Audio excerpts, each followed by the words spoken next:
E, Paty, tem que ser você agora. Dá aquele feliz sábado, porque o primeiro era só para acessar a conversa. Dá aquele feliz sábado. A gente tem duas Paties hoje também, né? Esqueci. Vai lá, Paty. Feliz sábado! Olha lá, viu? É treinamento, viu? O meu sempre é só para acordar. Sejam muito bem-vindos ao nosso culto de adoração desse sábado. Seja muito bem-vindo à casa do Senhor. Estamos aqui para render glórias ao nosso Pai por mais uma semana de vida e uma mais próxima da volta de Jesus, amém? Então eu quero te convidar a se colocar de pé para nós orarmos, para iniciarmos o culto dessa manhã e em seguida começarmos o nosso louvor. Querido Senhor, Pai, obrigado porque estamos aqui na Tua casa neste sábado, Senhor. Nesse dia que o Senhor separou, santificou, para nós estarmos ainda mais próximos de Ti, Senhor. Obrigado porque mais a semana, Senhor, o Senhor esteve conosco, nos guiando, nos protegendo, nos livrando de todo mal, Pai. E estamos agora, Senhor, entregando este culto como uma forma de gratidão pelo que o Senhor tem feito sobre as nossas vidas, Senhor. Abençoe também, ó Pai, os nossos irmãos que estão assistindo esse culto online, esteja com eles também, Senhor. E que tudo que for feito aqui, cantado, falado, orado, seja inspirado pelo Teu Santo Espírito, para sairmos preenchidos e renovados para mais uma semana. Senhor, receba essa oração nos méritos, no sacrifício de Jesus. Amém. E para começarmos o nosso louvor, não senta, vamos louvar junto em pé. Vamos cantar: Senhor, somos completamente Teus.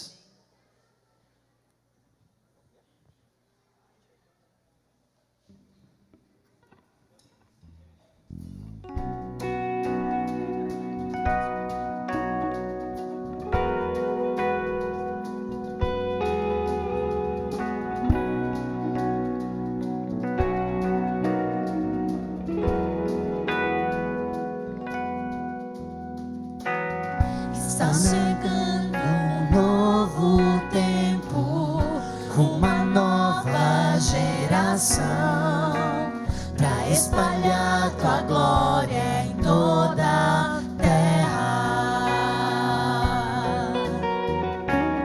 Um tempo de consagração, restauração da Tua verdade, para levantar Teu nome em toda a terra. Eu vejo jovens se prostrando em reverência e adoração. Eu vejo Espírito movendo os corações.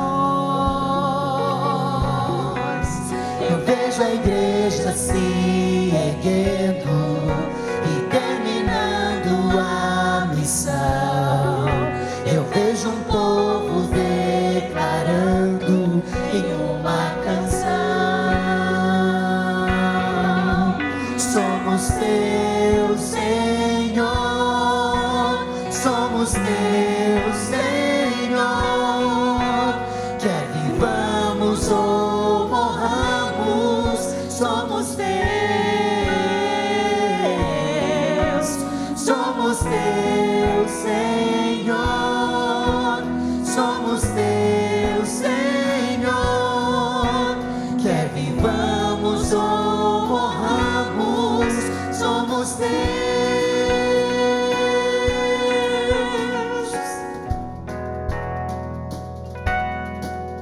Está nascendo um novo tempo, uma nova geração, para espalhar Tua glória em toda a terra.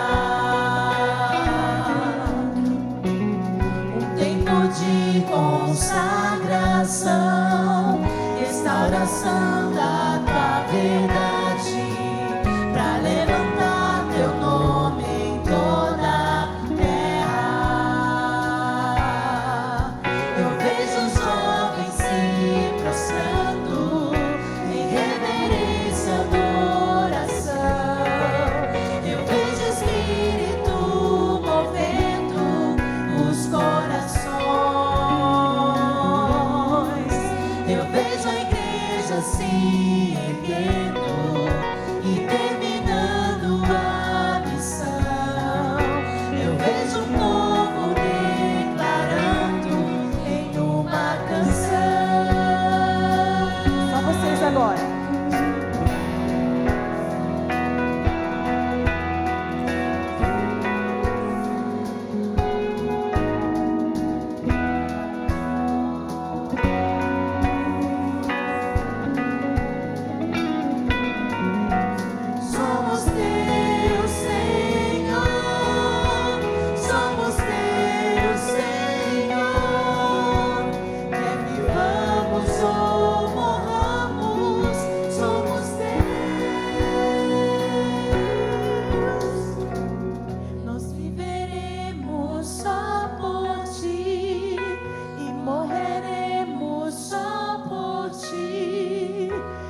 somos teus, Senhor,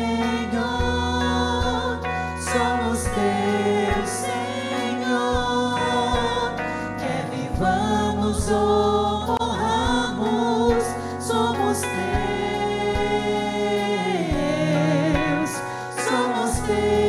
Senhor, somos teus, Senhor, quer vivamos ou morramos, somos teus. Querido Deus, ajuda-nos para que a cada dia de nossas vidas realmente possamos ser teus. Toma-nos, Senhor, em tuas mãos. Fique conosco agora e receba a nossa adoração. É o que te pedimos e te agradecemos em teu santo nome. Amém. Podei-vos assentar.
Bom dia, crianças. Bom dia, igreja.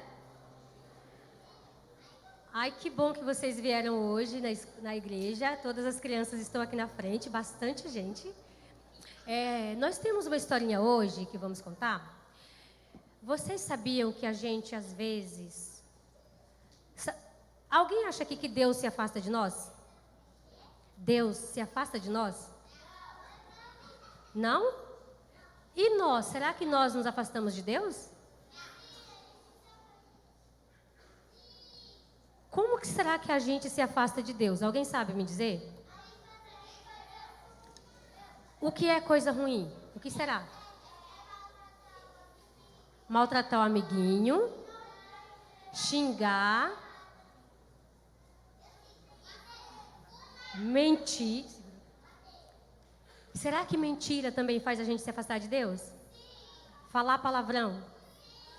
Então, quando a gente faz essas coisas... Pega a corda. Quando a gente faz essas coisas, sabe o que acontece com a gente? Tem um inimigo que ele vai amarrando a gente, prendendo a gente numa corda. Olha só, se a gente fala uma mentira, ele vai amarrando. Se a gente fala mentira, se a gente fala um palavrão, se a gente faz qualquer coisa errada, se a gente bate no amigo. E aí, o que acontece se a gente ficar amarrado? Consegue se mexer? Fica longe de Deus. E para sair dessa situação, o que eu vou fazer? Louvar a Deus, pedir desculpas, o que mais? Orar, o que mais? Obedecer os 10 mandamentos, ir para a igreja, cantar louvores a Deus, será que ajuda? Ajuda.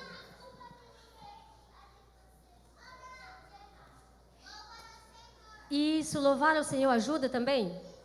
Quando a gente faz essas coisas, a gente se aproxima de quem? De Deus. Quando a gente faz as coisas erradas, a gente se afasta de... E para se aproximar, a gente tem que voltar a fazer tudo isso que vocês falaram. Orar, ler a Bíblia, cantar, louvar a Deus.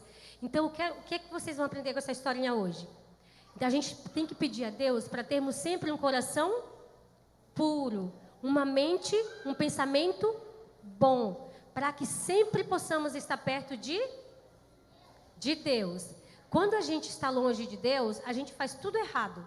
Mas quando estamos perto de Deus, a tendência é a gente amar as pessoas e fazer todas as coisas certinhas.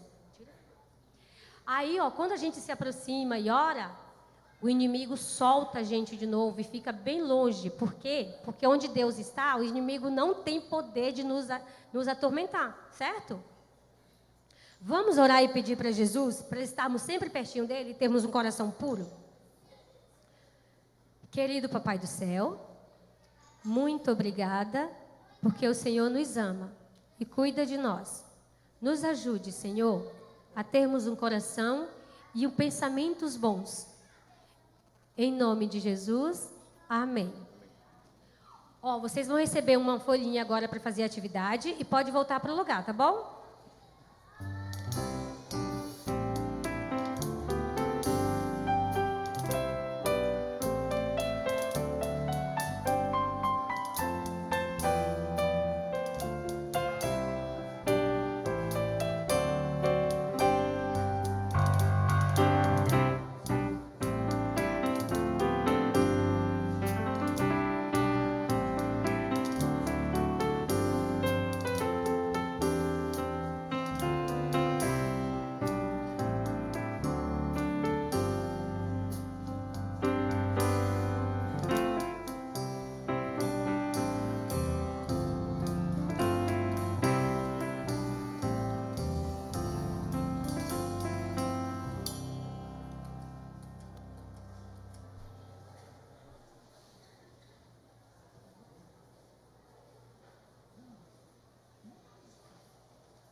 Bom sábado, irmãos. No momento de fidelidade hoje, nós estamos trabalhando durante esse mês os 4 T's da fidelidade. Vocês sabem falar comigo quais são os 4 T's? Estão craques? Vamos lá? Tesouro, tempo, talento e templo. Hoje a gente vai falar um pouquinho sobre o templo. O que é o templo, irmãos? Nosso corpo. Nós devemos cuidar. A irmã White, ela recebeu uma revelação do Espírito Santo que isso não era cuidar, era um dever. Olha que forte isso. Nós temos o dever de cuidar do nosso templo, que é o nosso corpo. E isso faz parte também da mordomia cristã. Como cuidar do nosso templo? Nosso Senhor Deus também deixou 8 remédios da natureza para nós. Vamos falar junto? Quem sabe? Vamos lá? Descanso, luz solar, água, ar puro, exercício, alimentação equilibrada. Que mais? Falta um, temperança. E falta o principal, qual é? Confiança em Deus. Eu amo essa igreja. Tem tudo na ponta da língua. Irmãos, já temos um dever: cuidar do nosso corpo. Já Deus deixou como? São os 8 remédios da natureza. Para que fazer isso, irmãos? Temos um propósito nesse mundo. Aliás, 2. Os 2 propósitos que nós temos nesse mundo é servir a Deus e servir ao próximo. É por isso que nós devemos, através da mordomia, cuidar do nosso corpo. Com este pensamento, e já nos desafiando cada vez mais a cuidar do nosso templo, que é o nosso corpo, que possamos devolver os nossos dízimos e as nossas ofertas.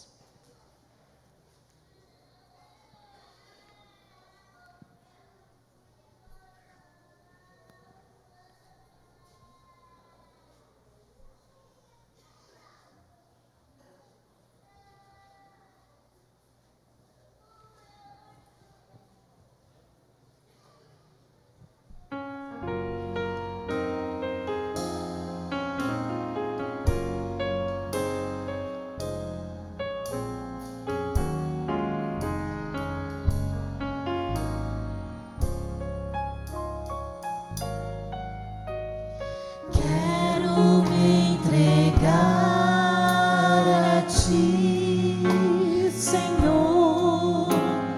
Quero devolver o que é teu.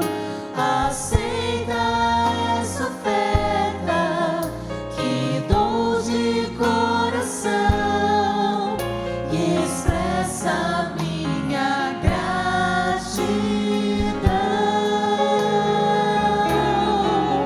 Te entrego por completo meus bens, meus dons, meu ser.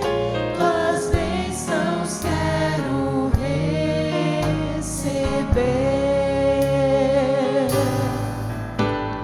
Quero me entregar a ti, Senhor.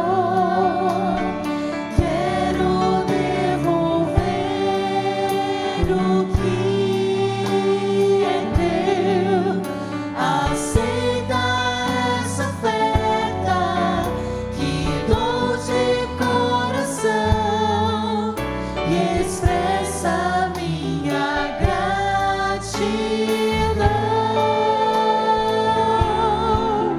Te entrego por completo meus bens, meus dons, meu ser. Tuas bênçãos quero receber. Tuas bênçãos quero receber.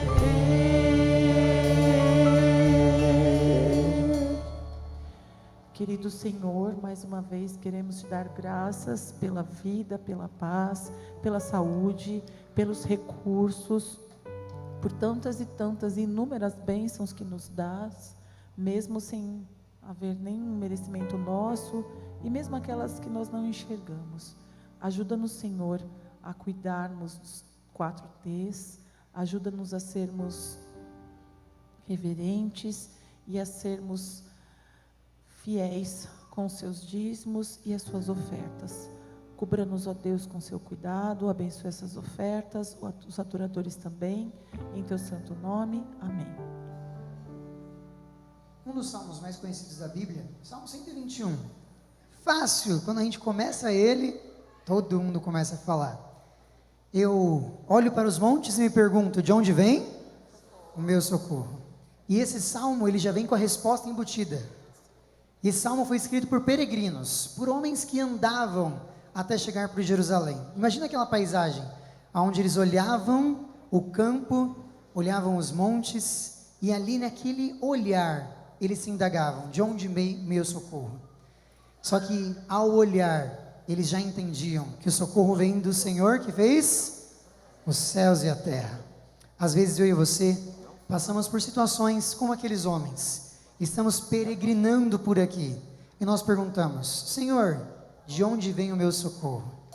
E ao fechar os olhos, quando nós oramos, a voz do Espírito Santo vem e fala, o socorro vem do Senhor que fez os céus e a terra.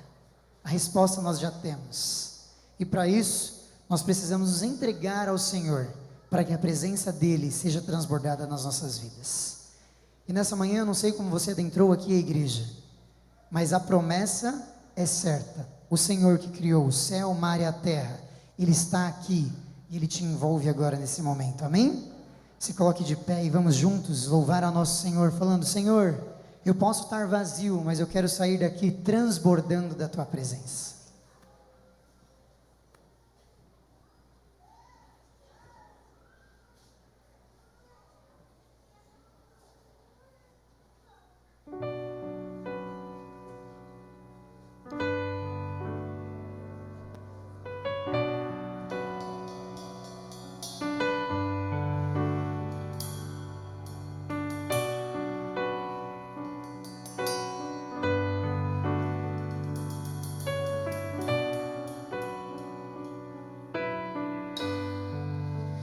Venha minha sede saciar, minha terra seca, vem molhar, teu Espírito aqui vai reinar,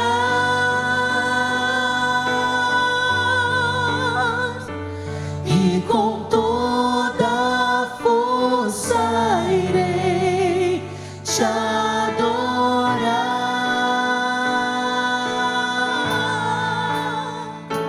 Tu és santo, tu és santo.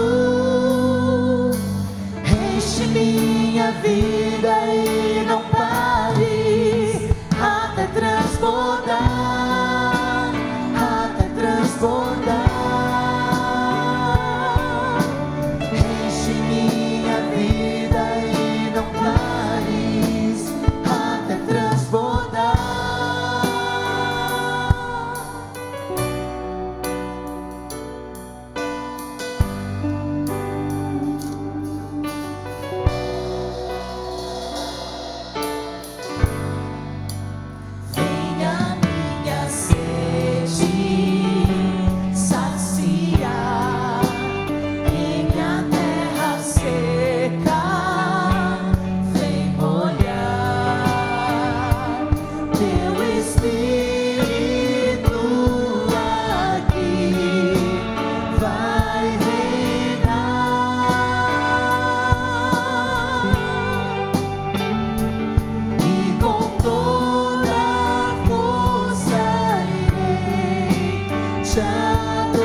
transborda-me,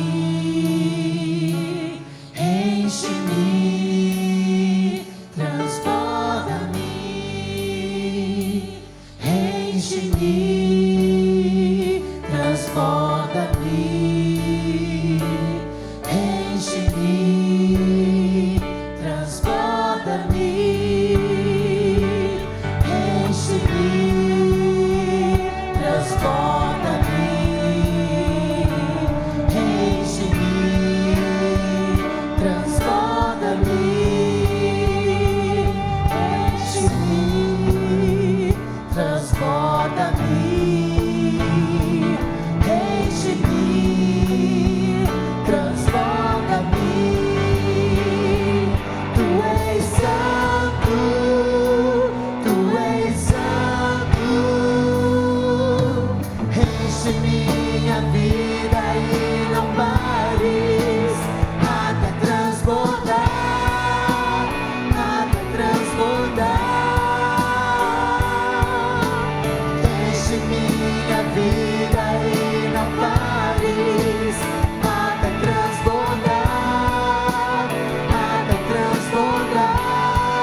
enche-me, minha vida e não pares até transbordar.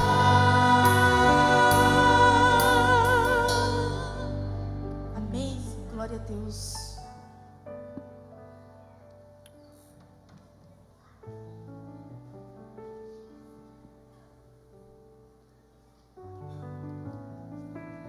Vamos ajoelhar?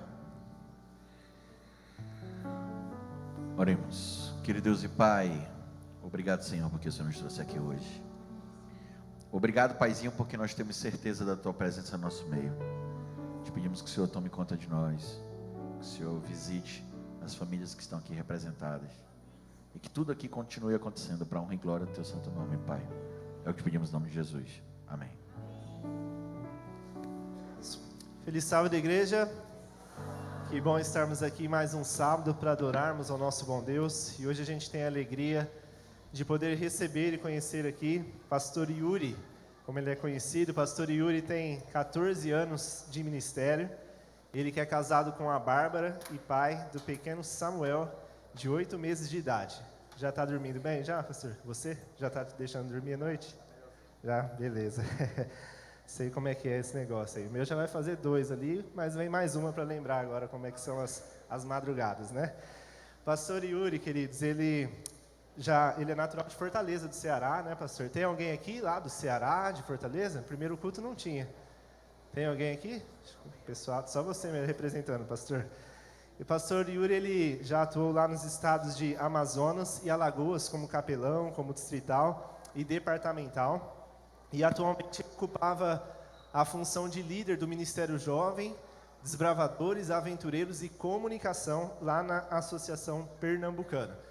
O pastor Robson, nosso então líder jovem, ele recebeu um chamado para atuar num outro campo, e a gente está com alegria recebendo agora o pastor Yuri e a sua família, a Bárbara, o Samuel. Pastor Yuri, que é o nosso novo departamental jovem, então, aqui da Associação Paulista Sul. É com muita alegria que a gente recebe, pastor. Conte com a gente, com essa juventude aqui do Capão Redondo, você vai perceber que a gente tem uma grande força aqui, viu? O pessoal é 10.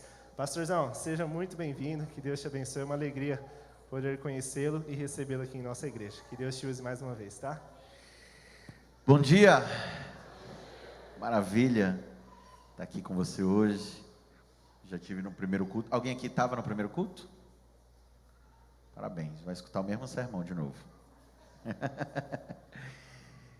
Que bom, hoje está sendo a primeira igreja que eu estou pregando, igreja do Capão. A minha esposa, Babi, é Bárbara, mas Babi, ela voltou ontem, ela veio para cá, a gente veio ser apresentado, e aí ela vai, eu fiquei aqui, porque tinha algumas reuniões, olhando casa, essas coisas, e aí semana que vem eu vou para lá, para buscá-los, para ir a gente voltar de vez. Abra sua Bíblia aí no livro de Hebreus, capítulo 11.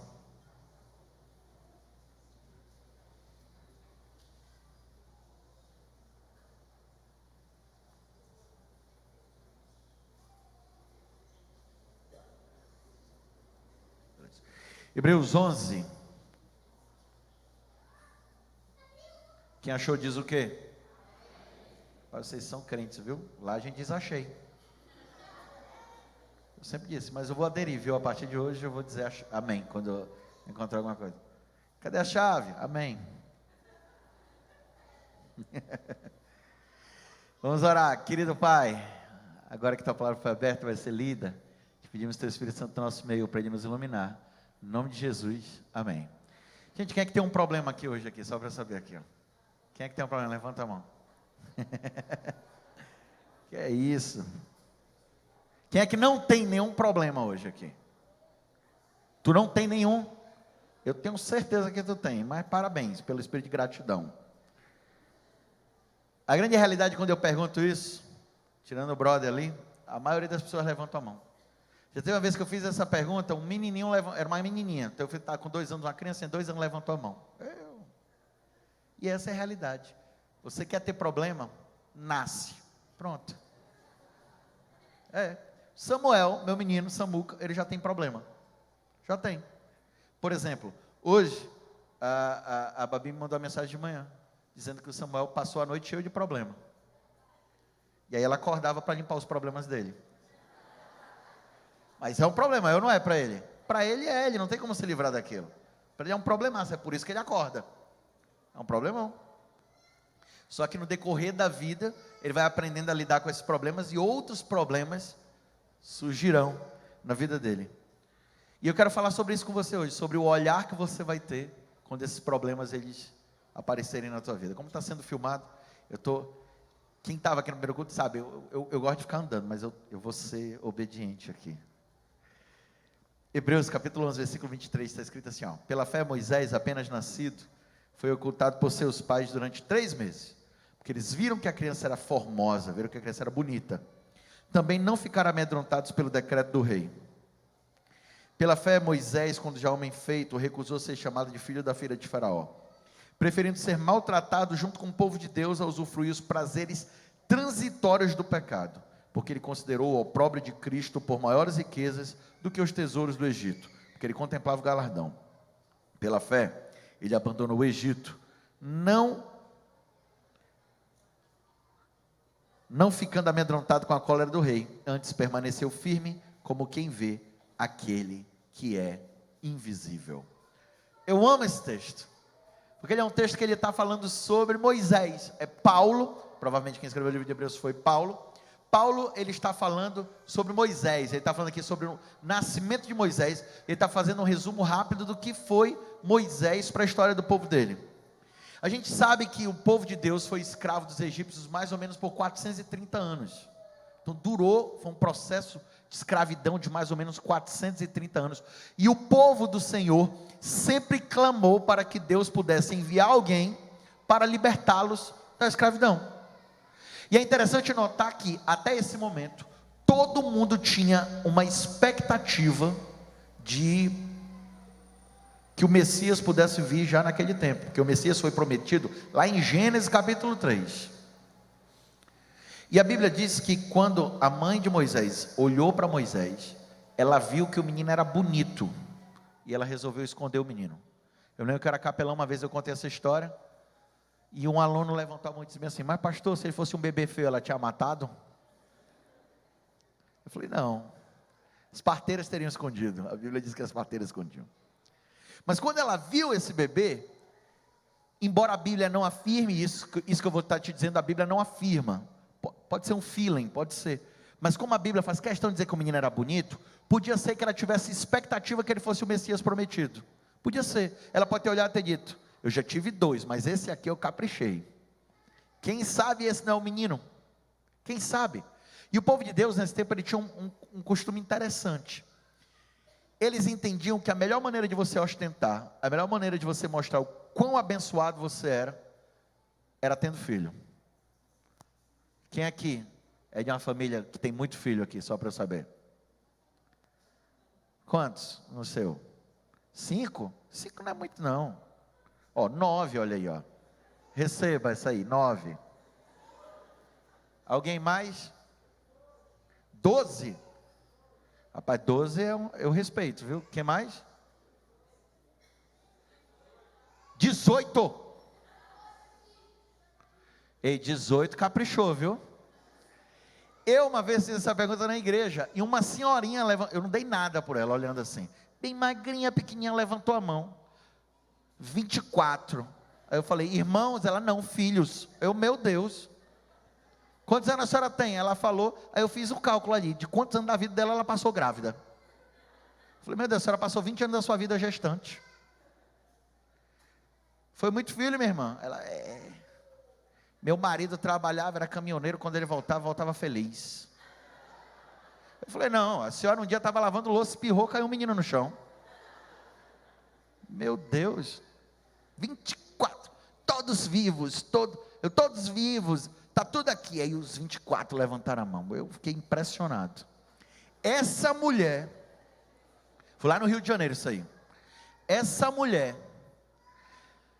se ela vivesse nesse tempo, ela ia andar na rua, as outras iam dizer, essa aí eu tenho inveja, que mulher abençoada, isso é uma família incrível, era assim. Então o pessoal botava para ter filho, e os egípcios olharam e disseram, não tem condições, a gente não vai conseguir controlar esse povo, daqui a pouco eles vão ter um exército, e o exército dele vai nos dominar. E aí o que eles fizeram para resolver isso? Mandaram matar as crianças, manda matar todas as crianças, os meninos, os homens, para que não tenham um exército. Então nesse contexto aqui que nasceu Moisés, lindo, bebê lindo, e aí esconde esse menino, só que não tem o que fazer, e agora ela vai dar um passo de fé, coloca o menino num cesto, esse menino vai boiando, e ele é encontrado pela filha do faraó. A filha do faraó, quando encontra, entende que aquele menino é uma bênção, talvez até enviado pelos deuses, tanto é que ela dá um nome para ele de tirado das águas, e quando ela pega aquele menino, a irmã dele mais velha, Miriam, foi acompanhando o caminho inteiro e disse, olha, eu conheço uma mulher que tem leite no peito, se você quiser, eu levo para ela dar de mamar. E ela fala, leve, depois eu vou buscá-lo. E nisso Moisés passou 10 anos sendo criado pela própria mãe, com autorização. Só que nesses 10 anos, ele não perdeu o contato com o castelo. Ele tinha a mãe dele lá no castelo. Provavelmente o nome dela era Hatshepsut. E Moisés, ele passou por um desafio que provavelmente vocês, os jovens que estão aqui, vocês nunca vão passar por esse desafio. Nunca. Que tentação era essa? A tentação que ele tinha era, ele escutava duas histórias. A história que ele escutava era da mãe de leite dele, que era a verdadeira mãe dele, Joquebede, que dizia, ó, tu é meu filho. E aconteceu desse jeito, eu te botei no cesto e Deus, ele te preservou. E ele escutava a história da mãe dele, a filha do faraó. Dizia assim, olha, os deuses mandaram você para mim, você não é alguém normal, você é espetacular, olha, os deuses te mandaram, e você nasceu para governar todo o Egito. Eu não sei vocês, quando eu recebesse essa notícia, eu ia dizer, a minha mãe de leite, minha ama do leite, ela é muito gente boa, mas eu sou divino. Me olhei no espelho hoje e me achei meio semideus. Nasci para governar. É isso, era essa a tentação. E mais, ele ainda podia fazer a seguinte escolha. Sabe uma coisa? Eu acho que eu vou governar e eu vou pegar leve com o povo. Eu vou pegar leve. Mas o que é interessante é que a Bíblia deixa bem claro que essa não foi a escolha de Moisés. A escolha de Moisés foi não contemplar aquilo que ele estava vendo, mas a escolha de Moisés foi olhar para o invisível. A Bíblia fala isso, ele olhou para o invisível. Ele não olhou para aquilo que ele podia ver, mas ele olhou para aquilo que ele não podia ver. E essa escolha, pessoal, é uma escolha muito difícil de ser feita, porque nosso cérebro, a nossa vida, as coisas que vão acontecendo, nos condicionam a nós olharmos para aquilo que está na nossa frente sempre. Nós somos condicionados a olhar para aquilo que nós estamos vendo. A gente não condiciona o nosso cérebro a não olhar, a olhar para aquilo que a gente não pode ver. A gente não faz isso. Eu, por exemplo, fui míope por 20 anos. Tem alguém míope aqui? Os míopes aí? Míope por 20 anos. Aí eu fiz uma cirurgia. Quando eu fiz a cirurgia, a primeira coisa que a médica me falou foi, você não sai enxergando na mesma hora, mas ela falou bem assim, ó, você vai ter que tentar enxergar longe. O seu cérebro não sabe que você consegue enxergar longe. Por quê? Porque num processo de anos de miopia, anos e anos de miopia, você evita olhar longe. Você só olha longe se você estiver de óculos. Então, se está longe, você nem tenta. Você fecha o olho, nem tenta. Aí ela falava, olha, você tem que praticar olhar longe. E é interessante isso. Eu comecei a praticar olhar longe. Tinha uma placa longe, perto de onde eu morava, todo dia eu parava e ficava olhando para essa placa, até enxergar. Nesse processo todos os dias. E a nossa vida faz com que a gente acabe olhando para aquilo que a gente pode ver. E a gente não consegue desenvolver a prática de olhar para o invisível. Deixa eu te dizer uma coisa, a maioria de vocês levantou as mãos aqui dizendo que vocês têm um problema. E Deus hoje tem um recado para você. E o recado é, você precisa olhar para o invisível. Você precisa praticar olhar para o invisível. E é muito difícil olhar. Mas muitas vezes Deus ele vai te colocar em situações que a única coisa que você vai ter para fazer vai ser olhar para o invisível. Eu comecei meu ministério alguns anos atrás. Eu comecei meu ministério lá no Amazonas. E a primeira igreja que eu fui pastor foi um local chamado Codajás. Era uma cidadezinha no interior do Amazonas, chamada Codajás. Para você chegar em Codajás, você não tem como ir para Codajás de avião. Porque não tem aeroporto em Codajás. Você não tem como ir para Codajás de carro. Porque não tem estrada ligando a capital a Codajás. Não tem. Porque Codajás ela fica no meio da floresta.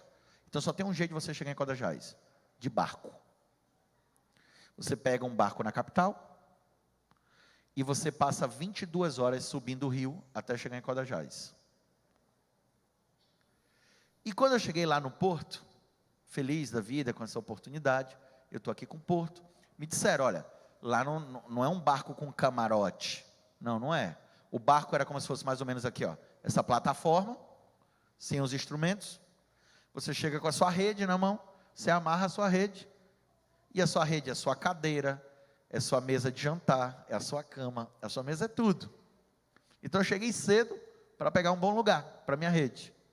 Eu estou ali, fui lá, amarrei minha rede, feliz da vida, olhei o tamanho do barco, eu pensei, nossa, esse barco é grande, não vai encher. Esse lugar aqui que eu peguei está top, ninguém vai deitar aqui perto de mim. E daqui a pouco começou a chegar o pessoal, e o pessoal foi amarrando suas redes. Teve um momento que as redes elas ficavam assim, ó. Teve um cara que amarrou uma rede em cima da minha rede. Eu pensei, tomara que a gente esteja acima do peso. Era tanta rede amarrada, que eu falei, acabei de entender o verdadeiro significado da expressão rede social. É isso aqui. Isso aqui é rede social. Mark Zuckerberg não sabe o que é. Você não tinha como balançar, tinha uma pessoa do teu lado. Subi 22 horas. Subimos o rio, cheguei em Codajás, animado, feliz da vida. Cheguei em Codajás, eu descobri uma coisa da cidade. Ela é a segunda cidade do Brasil que mais exporta açaí para o mundo. Cheguei lá, eu odiava açaí. Eu dizia, tem gosto de terra. Mas, cara, não tem jeito. É tanto açaí, na cidade é tanto açaí, é sério. Isso aqui que eu estou falando não é exagero. Eu já fui para funeral, na recepção tinha açaí. É tanto açaí que eu saí de lá viciado em açaí. Eu dizia, tem gosto de terra, só que é terra prometida. E eu tinha 3 igrejinhas na cidade. E é interessante, cidade, mas tinha 12 mil habitantes. Eu tinha 3 igrejas ali dentro. E eu tinha um total de 17 igrejas para cuidar. Então, as igrejas, elas eram todas em comunidades ribeirinhas. Então, para eu visitar essas comunidades ribeirinhas e essas outras cidades também, a igreja, ela disponibilizou para mim uma lanchinha. Ela tinha 8 metros, ela era toda de alumínio e ferro. Eu falo ela porque era uma menina, eu dei um nome para ela. O nome dela, eu batizei, quebrando uma garrafa do Super Bonella. Furiosa era o nome dela. Furiosa só fazia barulho, não andava nada. Ela tinha um toldo cobrindo, você andava sentadinho, aí tinha um toldozinho cobrindo você do sol. Era um toldo que, além de te salvar do sol, ele também fazia uma estufa maravilhosa para você morrer desidratado. Essa era a Furiosa. E eu não sabia andar no rio. Eu não sabia. Então os jovens da igreja, eles iam comigo. Aí iam me ensinando a pilotar a Furiosa. E eu ia aprendendo. O volantezinho dela era mão inglesa. Eu dizia que, o rio é mão inglesa, que chique. Ficava na direita. E eu fui aprendendo, e até que chegou um momento que eu aprendi. E eu passei até a andar sozinho no rio, eu estava ousado, eu aprendi a andar sozinho no rio. Eu lembro que teve uma época que a igreja, ela tinha um sonho de, em todas as cidades daquele estado, ter pelo menos uma igreja adventista. E para a honra e glória de Deus, nós alcançamos esse resultado, mas, antes disso, tinha uma cidadezinha, perto, que não tinha uma igreja adventista, e eu fui lá, para comprar o terreno e começar a igreja nesse local. Cheguei lá com a Furiosa, comprei o terreno, tudo certinho, e falei, ó, daqui a um mês eu volto aqui. Daqui a um mês eu volto e a gente constrói a igreja. E eu voltei sozinho. Eu fui sozinho e voltei sozinho. Um mês depois, vou voltar para o lugar. Fui até o meu barquinho, a Furiosa. A Furiosa, ela ficava amarrada no flutuante de um irmão. Irmão Diná. Sim, eu sei que é nome de mulher, mas a mãe dele achou bonito botar no filho Diná. O irmão Diná, ele morava no flutuante. Pastor, o que é um flutuante? Te explico. O caboclo vai lá no meio da floresta, ele derruba umas 2 árvores gigantes, com um tronco gigante, leva esses troncos para o rio, passa um parafuso no meio desses troncos, amarra também esses troncos, constrói uma casa em cima desse tronco e mora ali, flutuando no rio. Então era onde eu tinha para deixar a Furiosa amarrada. E quando eu chego lá nesse flutuante, tinha um jovem da igreja sentado no tronco, pezinho dentro d'água, balançando o pezinho e pescando. O nome dele era Elenilson. Ele estava pescando. Qual era o nome do jovem? Ah, vocês estão comigo. Ele está pescando. Aí ele olha para mim e diz bem assim: pastor, o senhor está indo para onde? Eu falei, estou indo lá em Anamã, construir uma igreja. Aí ele falou, eu posso ir com o senhor? Quando ele falou, posso ir com o senhor, passou um filme na minha cabeça. Eu pensei em negar. Por quê? Porque deve ter alguém aqui nessa igreja que pode ser até igual, mas ninguém supera o Elenilson nisso. O Elenilson era um cara magro, mas nunca eu vi alguém para comer mais que o Elenilson. Era uma loucura o quanto aquele cara comia. Eu não sei para onde ia. Eu ficava olhando assim, para onde vai, meu Deus. E uns 2 meses antes, ele tinha feito eu passar uma vergonha na casa do irmão, que eu tinha decidido, o Elenilson nunca mais anda comigo. A gente chegou na casa do irmão, um irmão humilde, cara. Humilde. O irmão serviu um peixe para mim, um peixe para o Elenilson. Eu terminei metade do meu peixe. O Elenilson já tinha terminado dele todo. Olhou para mim e disse, o senhor vai comer a outra metade? Eu falei, eu ia, né? Mas come aí. Ele comeu. O irmão serviu açaí para mim, para ele, como sobremesa. Eu tomei, o Elenilson tomou. Quer mais? Eu, não, obrigado, Elenilson, quero. O irmão botou mais, ele, quer mais? Quero. E eu olhando bem sério aqui para ele. E ele não me olhando, quer mais? Quero. Nessa brincadeira, 1 litro de açaí foi embora. 1 litro de açaí foi embora. A irmã falou, não acredito não. Eu não acredito que você aguenta outro. Sabe o que ele falou? Se for só com açúcar eu aguento. Tomou mais 1 litro de açaí, comeu 2 pães com sardinha e um copo de suco de goiaba. Eu fiquei olhando assim. Aí daqui a pouco ele começou a passar mal. Eu cheguei bem baixinho. Tá vendo? Olho grande, mal educado. Agora está passando mal, comeu a comida do irmão todinha. Horrível, rapaz. Agora está aí, vai ter que botar o dedo na boca e botar tudo para fora. Sabe o que ele me respondeu? Pastor, se esse dedo aqui coubesse na minha boca, eu comia aquela bananinha que está bem ali, ó.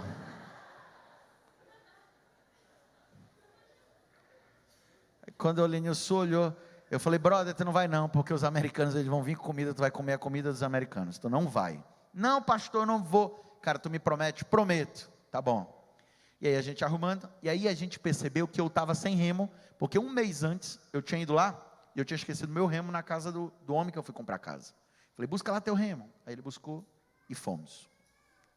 A gente chegou na cidade, construímos a igreja, passamos alguns dias lá, levantamos a igreja, foi uma benção.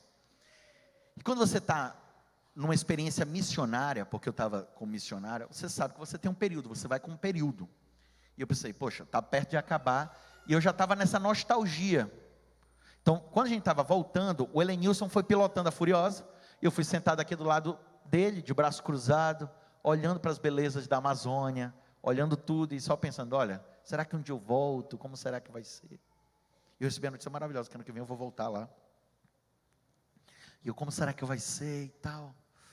E aí eu olhando tudo, olhando para as belezas, as garças voando. E o Helenilson não percebeu, o rio estava um pouco movimentado, ele não percebeu que tinha um banco de areia. E ele enfiou a Furiosa no banco de areia. Uma pancada. E a gente estava indo contra a correnteza, então estava bem. Quando ele bateu, o motor dela subiu. Já subiu fumaçando. A gente encostou na margem, descemos o motor, demos corda, e o motor estava quebrado, não estava funcionando. Pego o meu celular para ligar para um guincho. Sim, irmãos, existe guincho no rio.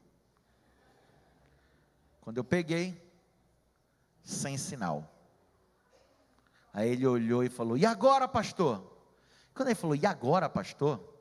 A primeira coisa que veio na minha cabeça foram as muitas histórias de milagres que eu já tinha escutado. Milagre de comportagem, de carro andando sem gasolina, e essas coisas. E eu pensei, poxa, eu sempre quis ver um milagre. Eu acho que hoje é o meu momento.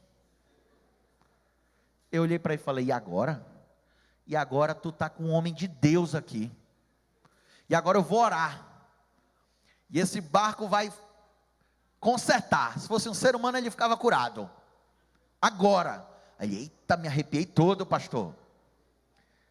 Orei, eu falei, vamos, orei, em nome de Jesus, amém. Terminou a oração, falei, pronto, quem vai pilotando sou eu agora. Tu está muito barbeiro, pode deixar que eu vou. Vai, dá a corda aí. O Vinícius foi muito feliz, com muita fé. Quando ele deu a corda, não funcionou. Ele, eita pastor, e agora? Eu olhei para ele e falei, e agora, caboclo? Rema. Aí nós pegamos o remo, tinha um dele, o meu, que eu tinha buscado. Eu falei, agora tu é o capitão aqui é você é o experiente, você diz como é que vai ser. Ele falou, o senhor vai sentado lá na frente na proa, que é mais leve. Eu vou aqui no fundo. Tá bom. Sentei na proa e comecei a remar. Os mais antigos aqui vão saber. Eu me senti o Jacques Cousteau na Amazônia ali, remando. Quando eu comecei a remar o Helenilson lá atrás, eu descobri uma coisa nesse momento, irmãos. Eu não sabia remar. E eu remava, a Furiosa rodava. Por minha culpa. Alguém já aconteceu isso? Você está remando, o bicho vira. Aí Helenilson, pastor, está virando. Eu falei, brother, eu estou aqui esquerda, direita. Deve ser a correnteza, não sei o que é. Aí ele vem para o fundo. E eu vou para frente. Aí eu fui para o fundo, aí ele foi para frente. Aí ele remando lá. Gente, é sério. Parecia desenho do pica-pau. A gente remava, como era contra a correnteza, ela não saía do lugar. Ele ficava ali, tchá, tchá, tchá, e ela parada. Eu falei, meu irmão, desse jeito aí, não sei. Aí ele, pastor, vamos fazer o seguinte, vamos ficar os dois aí no fundo. Sentamos os dois, um do lado do outro, deu direitinho, porque eu sou canhoto, ele destro, então eu fiquei aqui, e ele aqui. Com 10 minutos remando, ela saiu mais ou menos daqui, e tinha parado aqui. Eu falei, amigo, desse jeito, é melhor a gente amarrar uma corda nela e sair puxando, igual o cachorro. Porque não tem condições. Aí ele, e agora, pastor, meu Deus, ele nervoso. Eu falei, cara, eu entendi tudo. Eu entendi, eu tive uma revelação agora. Cara, é o seguinte, nós somos uma dupla missionária. E até agora só quem orou fui eu. Nós temos que orar em dupla.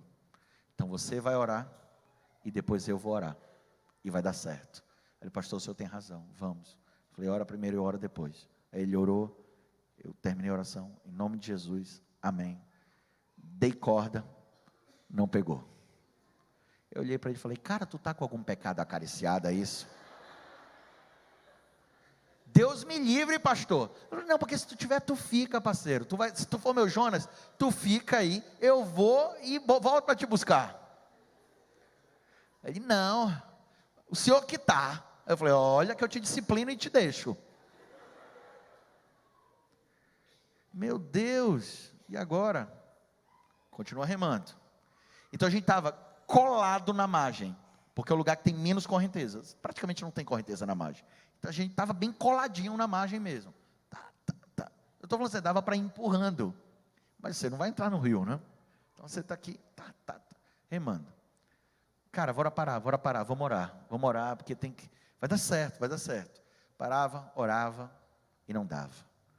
Rema, rema, rema, rema. Vamos orar, para, ora e não dá certo. E as horas foram passando. As horas foram passando. E com as horas passando, a noite foi chegando. A noite foi chegando. E quando a noite chega, ela não traz simplesmente a escuridão, mas ela traz com ela todos os mosquitos. Mosquito. Aqui é mosquito, né, pessoal? Não é muriçoca não, né?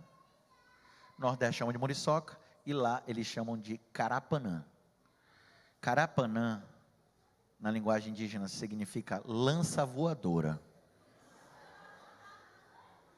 Aquele negócio chupa sangue até de boi. Quando chegou os carapanã, tudo de um voando, começaram a chupar meu sangue, eu falei, já era. Eu vou pegar tudo. Malária, chikungunya, dengue, zika, qualquer doença que tiver por mosquito eu vou pegar, não tem como, eu vou pegar tudo agora. Era tanto mosquito que eu não tinha mais o que fazer, então o que eu fiz? Eu botei a camisa no meu ouvido, porque eu falei, já não tenho o que fazer, eu só não quero que ele entre no meu ouvido, para não me encher minha paciência. E fico aqui e deixo ele chupando meu sangue em paz aí. É o que tinha.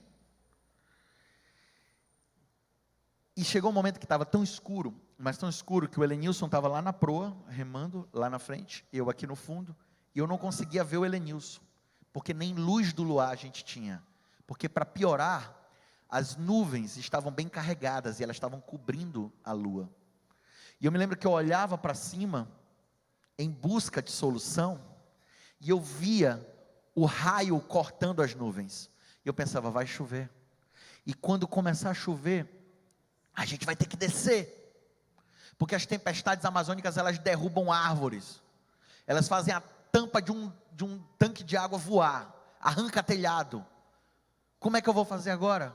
E para piorar, quando eu descer, vai estar eu, um gordinho, um baixinho, e um magrelo comilão desse daí, a onça vai olhar, ela vem em mim, era em mim que eu iria, óbvio, esse aqui não corre, esse aqui é pequeno, é nele.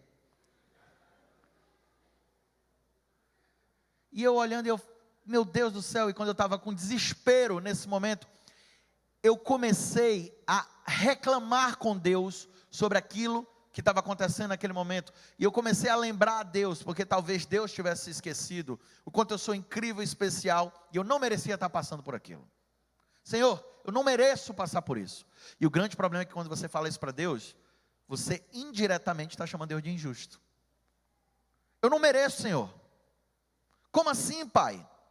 E eu comecei naquele momento a discutir com Deus, e passar na cara do Senhor, que eu só estava passando por aquilo, porque eu tinha ido fazer o trabalho dele, que ele tinha mandado eu fazer. E eram brigas e mais brigas ali com Deus naquele momento. E eu me lembro que o Helenilson dizia assim, pastor, vamos orar? Eu dizia, ora aí que eu já estou de olho fechado.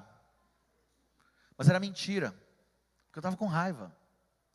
E eu estava conversando com Deus, mas eu não estava em oração, eu estava em briga. É assim que eu estava.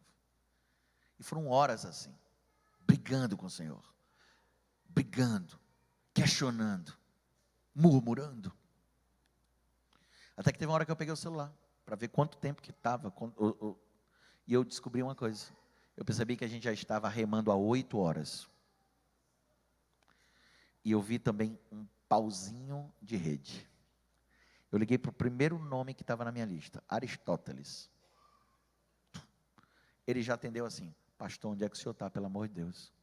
Eu falei, meu amado, eu não sei onde eu estou, eu só sei que eu estou na margem esquerda do rio, de quem estiver descendo, venha me resgatar, pelo amor de Deus, porque eu não aguento mais remar. Mais ou menos 1h30 depois, o professor Aristóteles chegou com um barco, para resgatar a gente. Amarramos a Furiosa no barco, eu entrei no barco, deitei no chão do barco, para me esticar, eu estava morto. O Helenilson entrou no barco, louvando o nome de Deus, e foi o caminho inteiro testemunhando sobre o que Deus tinha feito. E eu, caladinho, porque eu sabia o que tinha acontecido comigo e com Deus. Eu sabia o que tinha acontecido entre nós dois. Quando a gente chegou na cidade, o Helenilson, ele não conseguia colocar a mochila nas costas, de tanta dor que ele estava.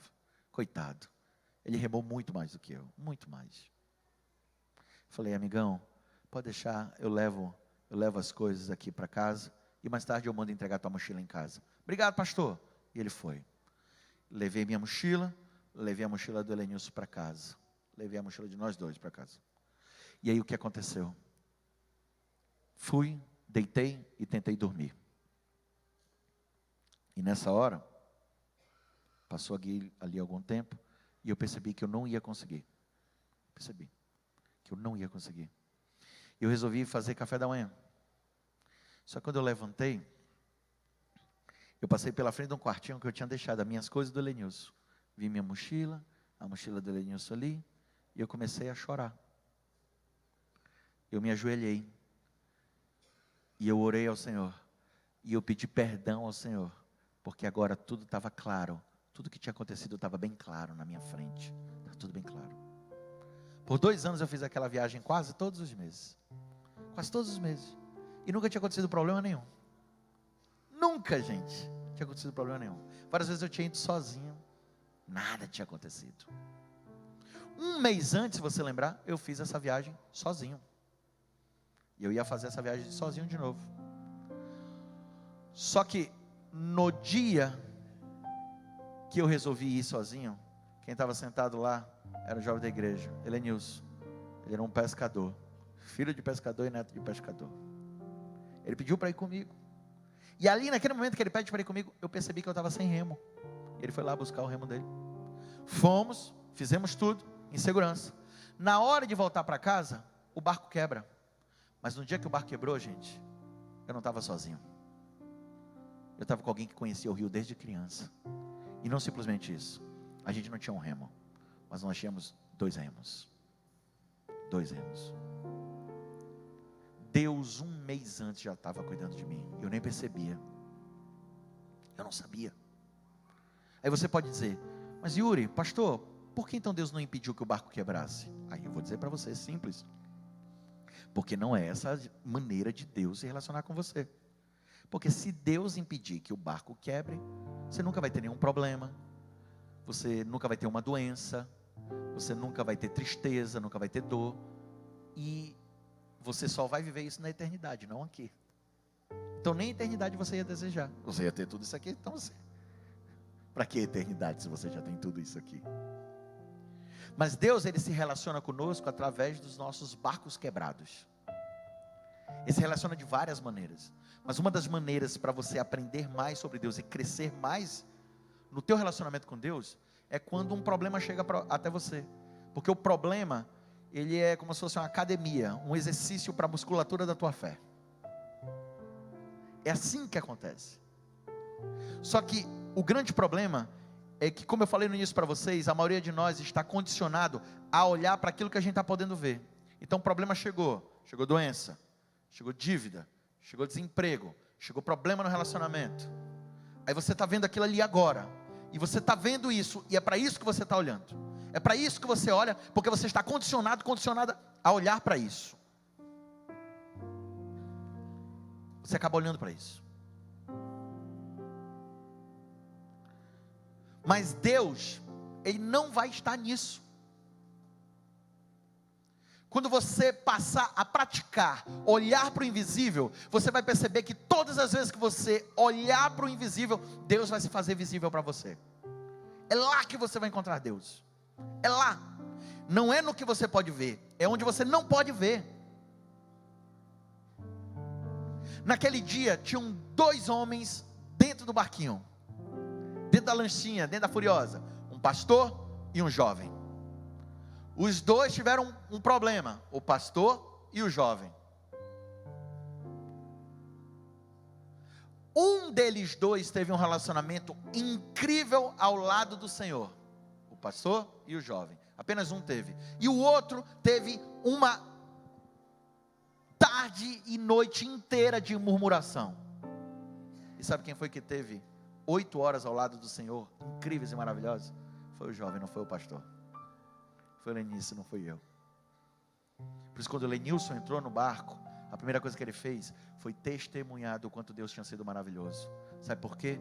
Porque o Elenilson passou 8 horas enxergando Deus em tudo. E eu passei 8 horas me enxergando, vendo que as coisas não estavam do jeito que eu queria. Passei 8 horas murmurando, exatamente como Israel fazia. Passei 8 horas reclamando. E que experiência incrível eu perdi ao lado do Senhor. Porque o maná caiu. Ah, mas eu não queria maná. Porque o frio veio, aí Deus manda o fogo. Ah, mas eu não gosto. Porque o sol estava batendo na cabeça, Deus manda uma nuvem. Não, mas eu estou tendo que andar na areia. Reclamando. Porque não estava do jeito que eu queria. Eu entendi tudo. Eu fiz na oração e falei: Senhor, eu nunca mais quero ter esse tipo de visão.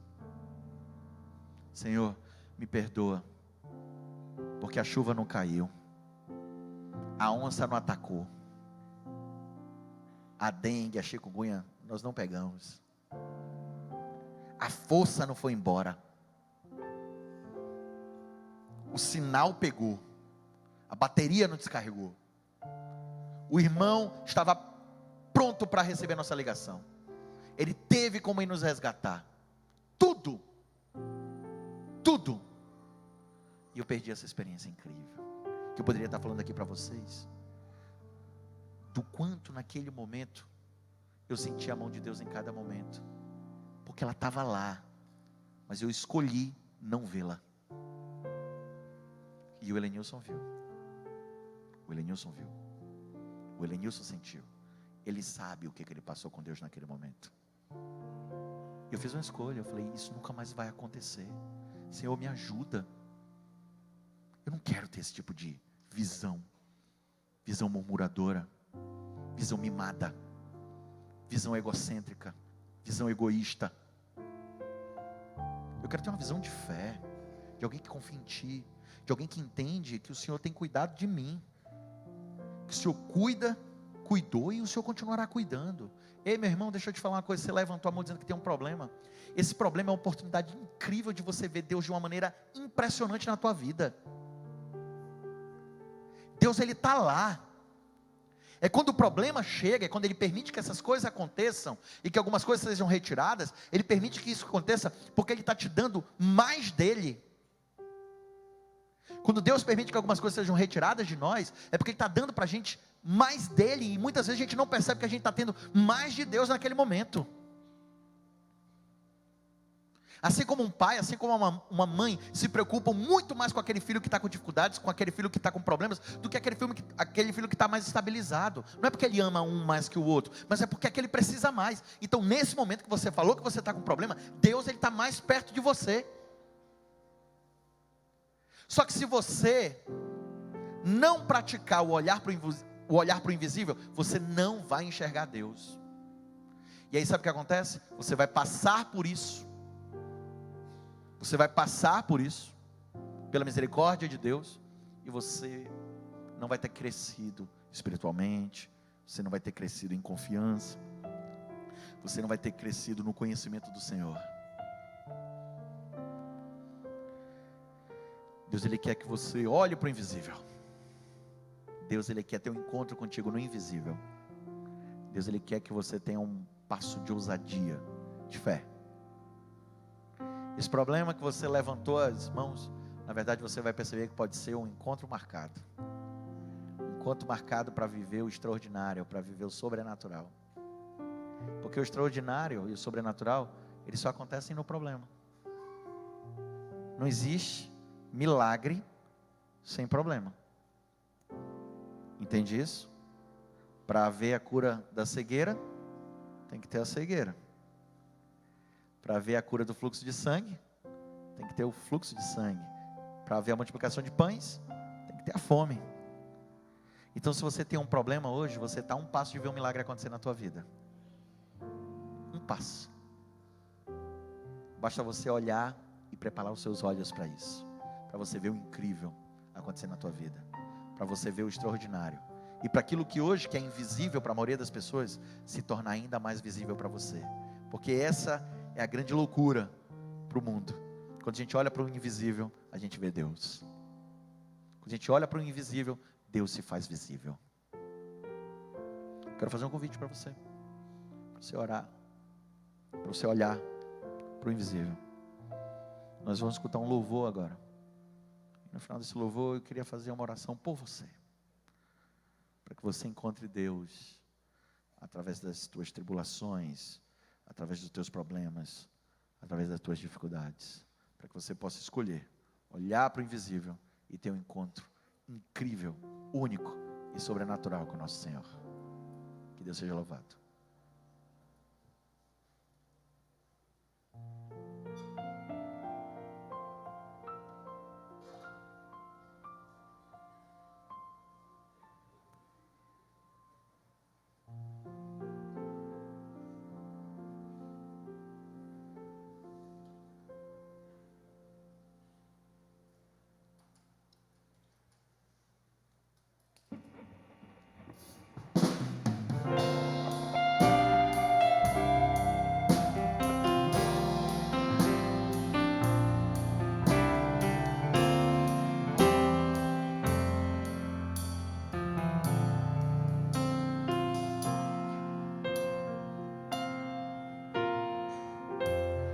Quando um sonho precisa acontecer,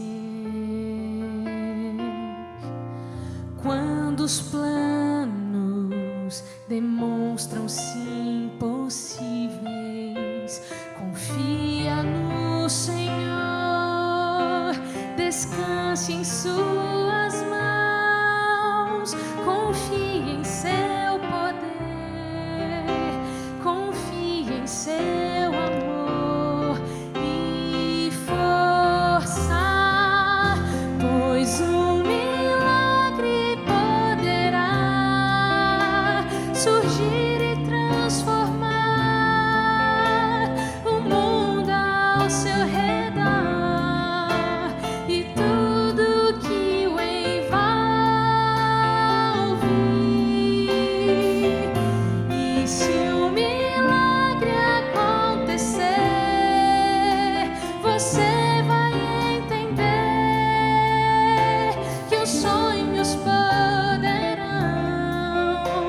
tornar-se realidade aqui.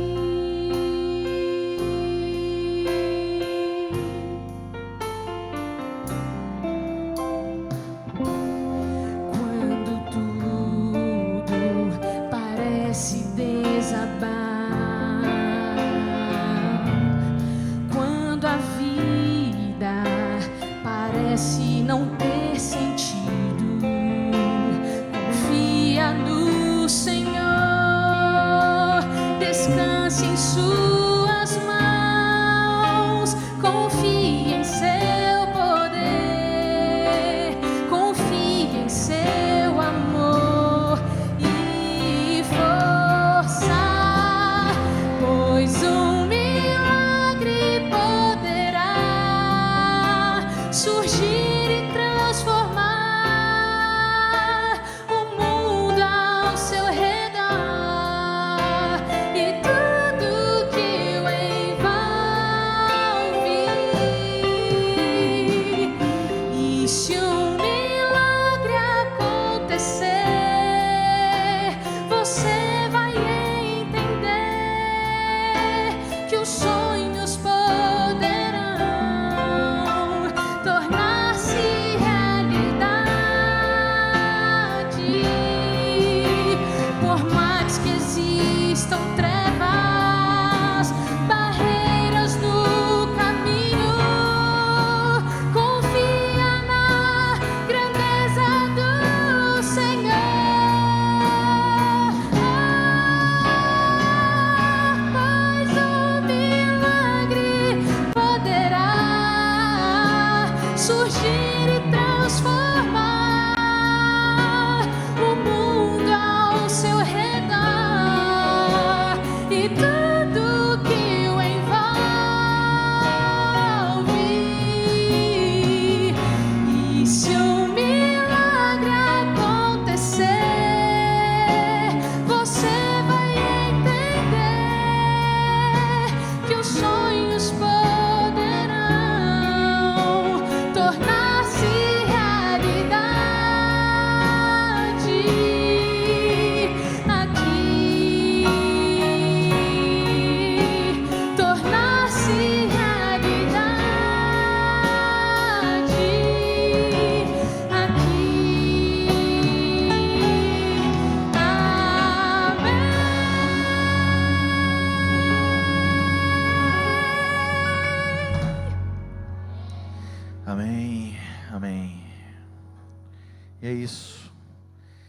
Deus, Ele te faz um convite hoje.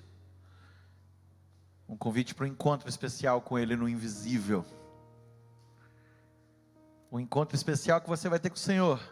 Quando você sair daqui hoje determinada a buscá-lo no invisível. A não olhar para aquilo que está diante de você, mas buscar o Senhor nos detalhes, naquilo que Ele está fazendo, naquilo que Ele está operando, na maneira como Ele tem conduzido a tua vida, e continuará conduzindo para a honra e glória do nome dEle. Esse é o teu desejo, do fundo do seu coração, olhar para o invisível, ter esse encontro com o Senhor, através desse problema, essa tribulação, que você pode estar enfrentando hoje. Eu queria te convidar para você ficar em pé, para nós fazermos uma oração. Querido Pai, obrigado, Senhor, porque o Senhor é um Deus maravilhoso, que cuida da gente. Eu queria, Senhor, humildemente entregar nas Tuas mãos a vida dessas pessoas que estão aqui. Cada uma tem seus desafios, cada uma delas tem seus problemas, mas nós confiamos, Pai, que o Senhor, assim como o Senhor tem cuidado, o Senhor continuará cuidando e cuidará de cada um deles. Que essas pessoas possam sair daqui decididas hoje, Pai, a Te buscar, a olhar para o invisível, e depois dos problemas, que elas, em nome do Teu Filho amado Jesus, vencerem, elas possam ter a fé delas confirmada, renovada, reforçada. Nos leve em paz também, Senhor, aos nossos lares. Continua cuidando da gente. É o que pedimos em nome de Jesus. Amém. Deus te abençoe, Deus te ilumine e Deus te guarde.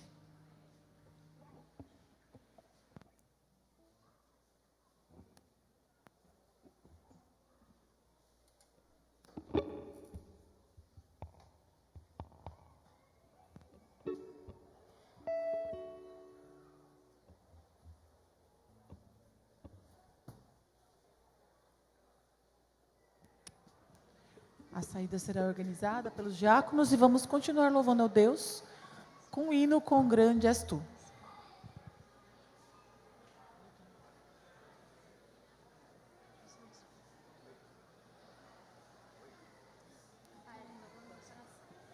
Toma meu coração, desculpem.